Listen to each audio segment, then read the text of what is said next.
국민의힘의 정점식 정책위 의장이 결국 어제 사퇴를 선언했습니다. 이 문제를 비롯한 여러 현안 이분과 이야기 나눠보겠습니다. 국민의힘 조직 부총장을 맡았던 김종혁 당협위원장 전화 연결하겠습니다. 나오 계시죠? 네, 김행커님 안녕하세요. 네. 조직 부총장 자리는 언제 사퇴하셨어요?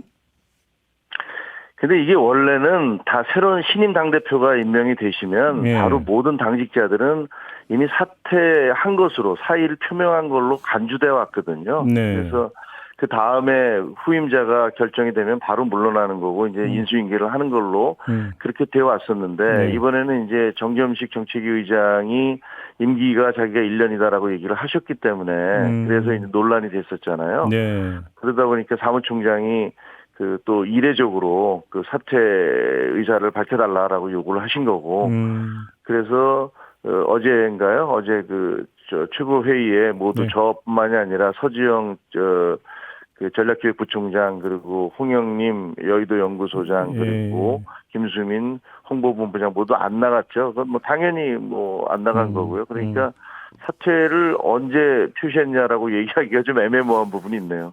그럼 당연하다고 지금 거의 몇 차례 강조를 하셨는데 그러면 정점식 의장의 그 버티기는 당연하지 않았다고 평가를 하셨던 거네요, 그동안? 저는 그렇게 생각을 합니다. 왜냐하면 당원 당규에 보면 당대표는 임명권이 모든 당직자에 대한 임명권을 가지고 있다라고 돼 있고 네. 그리고 그 이전까지 관례를 봐도 2021년부터 지금까지 3년 사이에 정책위 의장이 6번째거든요. 그러니까 비대위원장이 들어서거나 당대표가 들어설 때 계속 이게 바뀌었단 말이에요. 네. 그러니까 무슨 임기가 있는 거라고 얘기하는 거는 좀 맞지 않는 거라고 생각을 해요. 그 이상 하지 못한다라는 규정적, 선언적 의미지 그 임기를 보장해야 된다. 그러니까 당대표 임기는 2년이지만 선거에서 지면 바로 물러나고 비대위원장도 마찬가지고 뭐 계속 그렇게 왔지 않습니까? 다른 네. 당직자들도 다 마찬가지고요. 예. 그러면 정점식 전 의장은 개인적 차원에서 버티기를 했다고 보십니까? 아니면 뒤에 또 뭐가 있었다고 보십니까?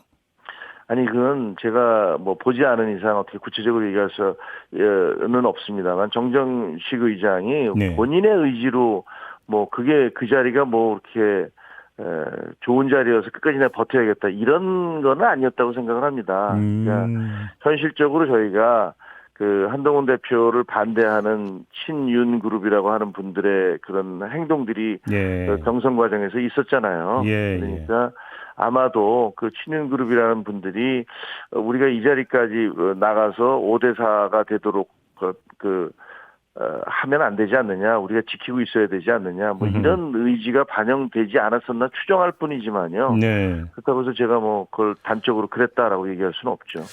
그런데 지금 보도를 보면 그 윤석열 대통령과 한동훈 대표가 비공개 회동을 했잖아요.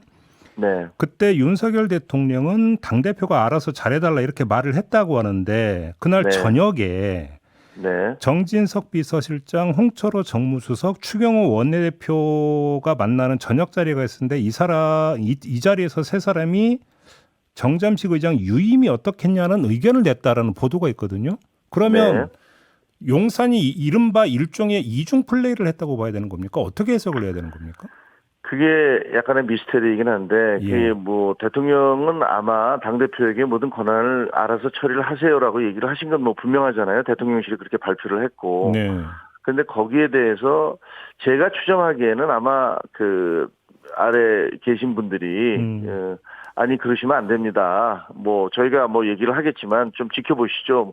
이렇게 얘기를 했던 건지, 네. 그럴 가능성도 크지 않을까요? 근데 그렇게 생각합니다. 정진석 비서실장이랑 홍천호 정무수석이 정말로 유임을 입에 올렸다면 이거 당무 개입 아닙니까? 그러니까 그 본인들이 그걸 입에 올렸는지 여부는 제가 알 수는 없는 것이고, 예. 그리고 대통령이 분명히 그 당 대표가 당직 인사는 하는 것이다라고 명시적으로 말씀을 하셨기 때문에 예. 거기서 무슨 뭐 대놓고 당신이 이걸 해라 저걸 해라 이렇게 지시하거나 얘기할 수는 없겠죠. 그러나 예를 들면 뭐 어떤 의견을 표시한 건지 뭔지 정확한 분위기를 몰라서 제가 현장에 있지 않았기 때문에 네. 그런 얘기를 드릴 수는 없지만 결과적으로는 그 한동훈 대표가 생각하는 대로 인선이 이루어지고 있는 것 같아요.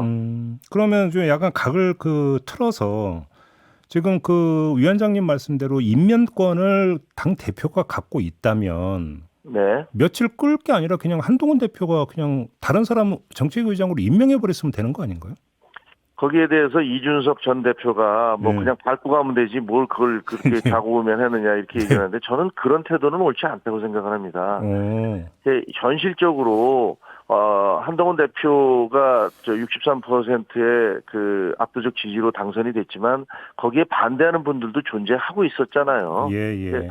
그게 현실이고 그렇다면 처음 당직 인선을 하는 과정에서 서로의 갈등을 최소화하고 서로의 체면이나 퇴로를 이렇게 만들어주면서 인선을 하는 게 맞다고 생각을 합니다. 그냥 내가 압도적 다수로 대표가 됐으니까 그냥 내 말을 따라.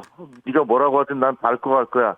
이런 태도를 보이면 오히려 당이 갈등에 더 심각해지지 않겠습니까? 알겠습니다. 그러면 종합 질문으로 좀 이렇게 드려볼게요. 사실 그 정책위 의장 자리가 관심이 됐던 건 정점식 의장 개인에 대한 관심이 아니라 이것이 이른바 한동훈 대표와 친윤 세력 간의 관계가 어떻게 지금 전당대회 이후에 설정이 되는가의 문제 때문 아니었겠습니까? 그렇습니다. 그러면 지금 어떻게 이게 어떻게 해석을 해야 된다고 생각하십니까, 위원장님은? 그 무난히 잘 해결이 된 거죠. 일단은 서로가 서로에 대해서 아주 너무 심각한 상처를 주지 않은 상태에서 예. 하지만 각자가 이제 좀 우려가 있었던 것들이 현실로 드러났잖아요. 아마 네네네. 친윤 그룹이라고 하시는 분들도 우리가 그동안에 영향력을 행사하고 이렇게 당정을 이끌어 왔는데 여기에 무슨 압도적 다수로 당선이 됐다고 해서 다 넘겨줄 수는 없는 거 아니야라는 식의 어떤 그 위기의식이라든가 그런 불안감이 있었던 게 사실이라고 생각해요. 그 인간이니까 다 있지 않겠습니까? 예. 그런 부분들을 놓고서 그게 이제 그 정책위 의장이라는 자리를 통해서 구체화된 거죠. 그런 갈등이. 그런데 그런 갈등이 며칠 동안 시간이 흐르면서 뭐 각자가 서로 인내한 부분이 있잖아요. 예를 들면 정점식 의장은 대놓고 나는 계속 하겠다라고 본인이 입으로 얘기한 사실은 없고 또 한동훈 대표도 당신 당장 물러나야 되라면서 후임을 임명한 사실이 그렇게 하지 않았고 예. 이런 식으로 서로 좀 우회적인 방법을 통해서 갈등을 조정한 결과이지 않을까. 결국은 쉽게 말하면 서로 선은 넘지 않은 건데 그렇죠. 그런데 여기에 잠복돼 있는 것 앞으로 평화로운 공존 공생이 가능하겠느냐라는 문제를 한 번은 좀 정리하고 넘어가야 될 것 같은데요. 이런 갈등이 앞으로도 여러 차례 있을 겁니다. 왜 없겠습니까? 예. 사람의 마음을 어떻게 한꺼번에 다 바꿀 수 있겠어요. 내가 누구를 좋아하거나 싫어하거나 찬성하고 반대하는 것들이 하루아침에 바뀌지는 않을 것이고 그러다 보면 그게 여러 가지 정책을 낼 때나 혹은 자리를 놓고서 약간의 불협화음과 삐걱거리는 게 있을 거예요. 근데 저는 민주정당에서 그런 게 당연하다고 생각을 합니다. 그 일방적으로 한 사람의 목소리가 당대표 한 사람의 목소리에 의해서 뭐 전부 다 고개 숙이고 엎드려서 거기에 뭐 용비어천가만 부르는 정당이 정상적이진 않잖아요. 우리가 민주당에 대해서 계속 비판하는 것도 민주당의 아버지가 도대체 누굽니까라고 이렇게 좀 약간 그 비아냥대서 얘기하는 것도 그런 식의 어떤 일당 독재적이고 한 사람에 의해서 좌우되는 그런 정당이 옳지 않다라고 얘기하는 거거든요. 그래서 앞으로도 이런 갈등이 다시 재현될 그런 가능성은 있지만 그러나 그런 것들을 해결해 나가고 타협을 하고 또 극복해 나가는 것 이런 것들이 민주정당의 모습이라고 생각을 합니다. 알겠습니다. 자, 이제 앞으로가 궁금한데요. 이제 한동훈 대표가 정책위 의장 그리고 지명직 최고위원을 임명을 해야 되지 않습니까? 네. 그래서 질문 드리는 건데요. 순백의 마음으로 솔직하게 대답해 주시기를 기원하면서 질문 드리겠습니다. 혹시 위원장님 왜 이러세요? 위원장님 연락 받으셨어요? 아니, 공식적인 연락 받지 않았고요. 저는 기자들을 통해서 기자들이 어디서 취재했는지 모르지만 여러 루트로 저한테 전화가 와서 뭐 당신이 유력하다라고 얘기하니까 아니 근데 제가 인사 대상자 중에 한 사람인데 제가 대표한테 전화 걸어서 저 뭐 임명하십니까? 이렇게 물어볼 수 없잖아요. 아니, 그러니까 전화는 왔습니까? 안 왔습니까? 솔직하게. 아니 전화는 뭐 가끔가다 통화를 해요. 저는 뭐 어차피 조직 부총장이고 당무에 대해서 이러저런 얘기를 그동안에 이제 그 대표가 되신 이후에 아직까지 후임자가 정해지지 않았기 때문에 저희가 최고회의에 계속 나갔었잖아요. 그러니까 자주 그 최고회의 때도 뵙고 그리고 또 서로 전화 통화도 어떤 당과 관련해서 상의도 하고 아니 지명직 최고위원과 관련한 대화가 있었느냐를 여쭤보고 있는 건데 지금 그건 뭐- 피해가고 계십니다. 네. 아니 그거는 당 대표하고 제가 만나서 어떤 얘기를 구체적으로 했는지를 제가 얘기하기는 그 언론에 나와서 얘기하는 건 옳지 않고요. 아, 없다라는 대답은 지금 안 하고 계십니다. 그러니까 구체적으로 지명직 최고에 대해서 얘기하지는 않았습니다. 알겠습니다. 인사를 더 캐묻는 건 좀 뭐하니까 여기서 일단 멈춤할게요, 위원장님. 감사합니다. 지금 이제 한동훈 대표에게 떨어진 숙제 가운데 하나가 당대표 경선에 이제 나서면서 했던 이른바 제3자 특검법 있지 않습니까? 네. 야당은 아니 빨리 발의하라 이렇게 계속 지금 압박을 가하고 있는데요. 어떻게 해야 된다고 네. 생각하십니까? 제3자 특검법은 쉽게 얘기하면 민주당이 일방적으로 주장한 그런 특검 모두를 본인들이 추천한 사람으로 해야 된다는 그 법에 대해서 반대해서 만들어낸 거잖아요. 네. 근데 우리 당에서도 반대하는 분들이 많아요. 그렇기 때문에 사실은 당 대표가 됐어도 이 부분을 설득을 해야 돼요. 본인이 하려면. 일단 의원들이 입법을 해야 되기 때문에 의원들도 설득해야 되고요.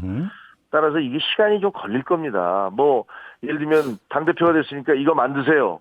이렇게 해서 갈 수가 지금 현재 당내에서 보면 왜냐하면 네. 반대하는 분들이 적지 않기 때문에 이것 역시도 사실은 저희가 넘어야 될 산이 결코 낮지 않다 이렇게 얘기할 수 있습니다. 하지만 그 생각 자체 네. 그런 쪽으로 가야 된다는 그런 방향 자체는 한 대표가 다른 기자들하고도 얘기하면서 했지만 저는 기본적으로 그렇게 생각을 하고 있습니다. 하지만 당내에 이 설득이라든가 이런 과제가 남아 있습니다. 이렇게 얘기한 걸로 알고 있습니다. 그런데 지금 위원장님의 말씀의 전제는 당론 발의를 전제로 하신 말씀이거든요. 그런데 네. 그게 아니라 의원 개인이 발의할 수 있고 그래서 당론 투표하지 말고 그냥 소신 투표하라 이런 식으로도 접근할 수 있는 거 아닙니까? 그렇습니다. 그런데 우리가 이제 당대표가 이번에 정책위 의장 문제를 해결하는 과정에서도 그렇지만 네. 그냥 권한을 행사해서 본인이 이렇게 가자라고 결정을 해버릴 수도 있어요. 그러면 분명히 그 내부에서 정책위 의장을 의총에서 예를 들면 추인해 주는 과정에서 네. 상당히 논란이 생기고 당내 갈등이 구체화되겠죠. 불거지고. 근데 그런 방법보다는 가능하면 다른 의원들도 설득하고 네. 함께 가는 방법을 택하는 게 네. 이게 옳다고 생각을 합니다. 시간이 좀 걸려도. 그래요. 그냥 단지 내 생각이 옳으니까 이거 개인이 내고 그다음에 알아서 투표하세요. 이렇게 하는 것이 현명한 방법일까는 아마 당 지도부가 고민을 하겠죠. 용산에서 제2부속실 설치한다고 했으니까 이거는 그냥 용산에서 알아서 하면 되는 문제고 또 한 가지가 특별감찰관이 있지 않습니까? 네. 국회에서 추천을 해야 되지 않습니까? 그렇습니다. 근데 이러려면 일단 지금 여야 간에 일단 논의가 시동이 걸려야 되는 건데 지금 그렇죠. 별로 이야기가 안 나오더라고요. 별로 생각이 없는 겁니까? 저는 개인적으로 특별감찰관 꼭 있어야 된다고 생각을 해요. 네. 그리고 지금 이 당 체제가 정비되고 있는 과정 아닙니까? 지금 예. 정책위 의장 자리 하나 놓고도 지금 저희가 한 일주일째 공방과 논란이 오갔잖아요. 한동훈 체제가 아직까지 완벽히 갖춰진 것도 아닙니다. 네. 지명직 최고위원도 그렇고 다른 여러 가지 당직자들에 대해서도 임명이 안 돼 있는 상태이기 때문에 네. 아마 완전하게 임명이 되고 나면 그거는 특별감찰관은 용산에서도 대통령도 임명을 하겠다는 얘기를 하신 거고 그다음에 여야가 모두 그리고 지난 경선 과정에서 우리 후보들도 모두 그렇게 얘기를 했기 때문에 네. 자연스러운 수순으로 여야가 체제가 정비되는 민주당도 지금 대표 경선하고 있지 않습니까? 네네네.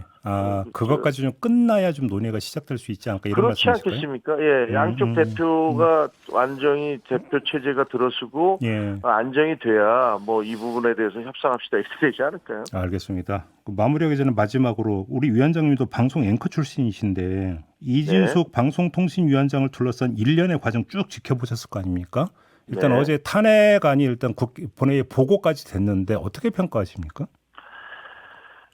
탄핵안은 직무에 대해서 불법이라든가 문제가 있다, 심각한 하자가 있다라고 될 때 거기에 대해서 탄핵안을 내는 거잖아요. 네. 근데 4일간인가의 청문회를 했고 뭐 그 청문회 과정에서 수많은 공방이 오갔고 거기에서 뭐 제대로 된 지적도 있다고 생각하고 또 너무 과도한 지적도 있다고 생각을 합니다.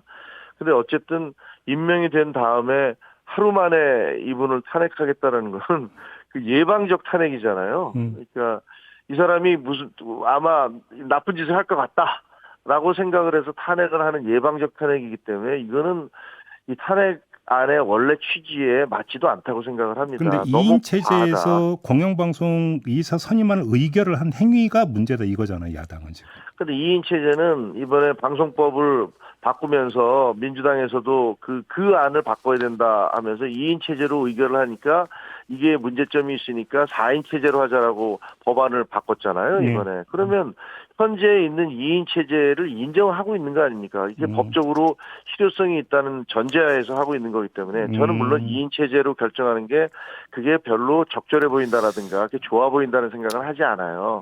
근데 그 2인 체제의 결정이 이루어지게 된 과정은 양쪽 모두에게 어느 한쪽에게만 책임을 귀속시킬 수는 없는 그런 부분이 있기 때문에 그게 불행한 일이죠. 근데 알겠습니다. 그렇다고 해서 지금 이 결정이 이루어졌으니까 이게 탄핵이다라고 얘기하는 건 좀 과하다라고 생각을 합니다. 알겠습니다. 자, 오늘 말씀은 여기까지 드려야 될 것 같습니다. 고맙습니다. 감사합니다. 네, 김종혁 국민의힘 전 조직부총장이었습니다.